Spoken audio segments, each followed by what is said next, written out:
Hello folks, here's what I like to play around with, the BroodMinder. You know, we're starting to experience some cold weather. I've attempted to install it in nukes in the middle of winter, which didn't really work so well. You can see we've got bees out here entertaining the 44-degree weather today. The sun broke out, so I guess they decided they needed some vitamin D. But anyway, what I'm going to do is I'd like to set this colony, and this is the one I just tested with the sumac. Not that that plays any tool on the BroodMinder, but it is the same colony. What the BroodMinder is they're wireless sensors that you can sync to your Bluetooth device, like my phone. And these two here are temperature and humidity sensors, and there's not really a whole lot to them. I just put new batteries in them, and if you look here, right there's the chip.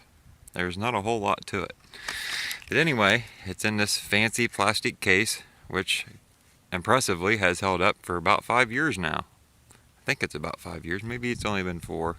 But anyway, quite some time. And what we have back here is the BroodMinder scale, which also syncs to your Bluetooth device.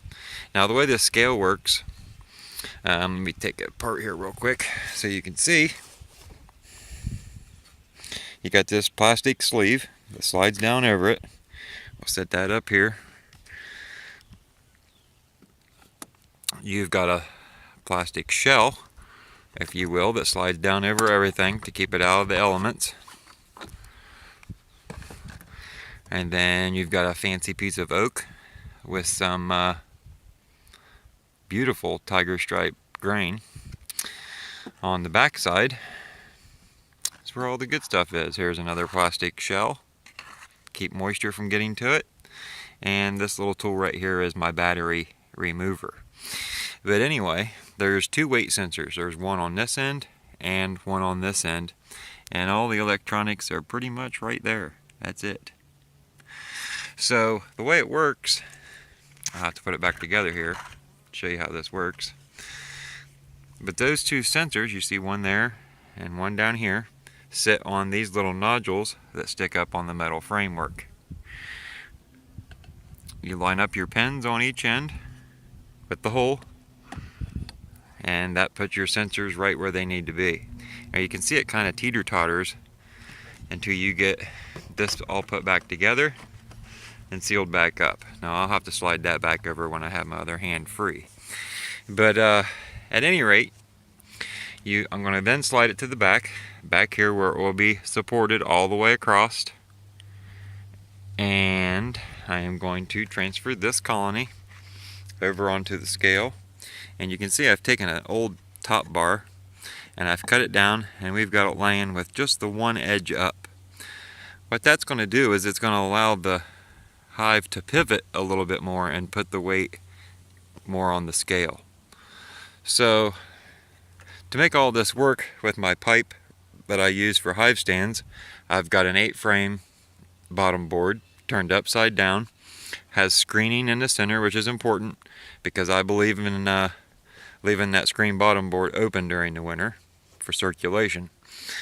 So this is going to allow the moisture or the air to still circulate and allow me to put the BroodMinder right on top, or the hive right on top of the BroodMinder. Pardon me there. So that's what I'm going to work on doing. I probably ain't going to get the process recorded, but there will be more to this video. So it was a little tricky. Didn't break anything down, lifted it all at once.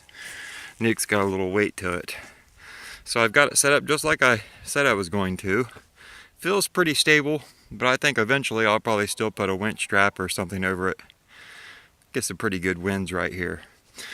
So now what I need to do is break it open, and what I'm going to do is I'm going to take one of these sensors and I'm going to stick it right here between the boxes, and I'm going to take the other one and stick on top. So that is the game plan. Here we go. So as you can see, I've got the green tag between the 2 boxes and the blue one on top. Now those are going to be important if you want to follow along with this, because what I want to do over the next several weeks is share some of these readings, and together maybe we can learn how this can be beneficial.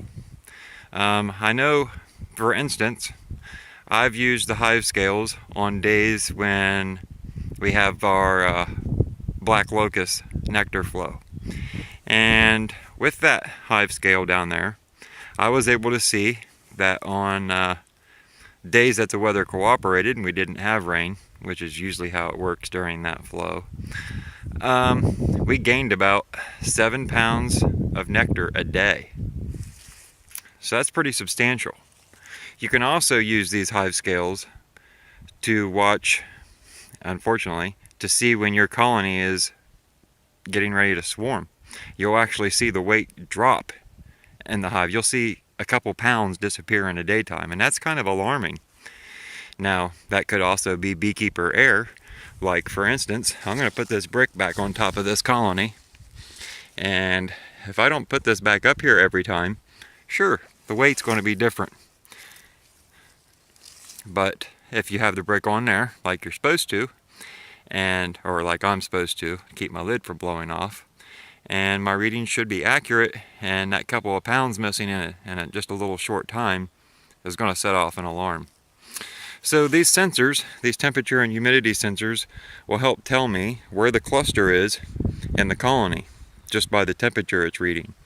So it ought to be interesting, and like I said, I think we can both learn something together about the BroodMinder. Okay folks, so it's been a couple weeks now since I recorded that beginning part of the video that you just finished watching, and I've ran into a couple issues with one of the sensors from BroodMinder. I've had to replace the battery 3 different times, and it's been very discouraging. Just this morning, I reached out to the designer or the creator of BroodMinder and told him the issues I was having. And I'm glad to say that today he's going to send me some replacements. So I imagine by this time next week I should have them. What I would like to do is, for any of my Patreons that are interested in learning more about the BroodMinder, I'd like to give you the chance to go on to BroodMinder and be able to check out all these specs from my sensors for yourself. What that'll do is, it'll tell you how my bees are doing, obviously, or how this hive's doing anyway. And it's also going to give you a chance to see how the BroodMinder works. That's from the scales to the 2 different sensors. So I think this opportunity could be very beneficial if you've ever considered buying the BroodMinder setup. Now, BroodMinder just in the last year released a new sensor called the T2. I believe it runs about $26. That's the cheapest sensor they've came out with so far. It just so happens that Rich, the creator of BroodMinder, is going to include one of them for me, so I get to try it out. So if you're interested in following along with this BroodMinder and how it works, you need to do a couple things. The first thing you need to do is go over to the BroodMinder website, which I'm going to link down in the description here. Up in the right hand corner, click on register and go ahead and register. After you complete that step, come back over to Patreon, shoot me a message that you're interested in following along, and on my end, I need to go in and put your email address into my account. That way you have permission. If you're a Patreon, there is no need to send me your email. I already have that information. So all you need to do is say, yep, I'd like to be included in the BroodMinder, and I'll get you set up and let you know when it's active. So right now, currently, there is this middle sensor here and the scales. The sensor that I put up top, clear up there, is the one that I'm having problems with and waiting on a replacement. So I think this could be educational for both you and myself. Together we can learn, I think, quite a bit about the BroodMinder and what our bees are doing inside the hive without disturbing them at all. So just thought I'd throw this out there, kind of a little extra perk for all the Patreons, and like I say, it'll give everybody a chance to realize what kind of information BroodMinder can inform you of. So thanks for watching JC's Bees, and we'll see you soon, folks.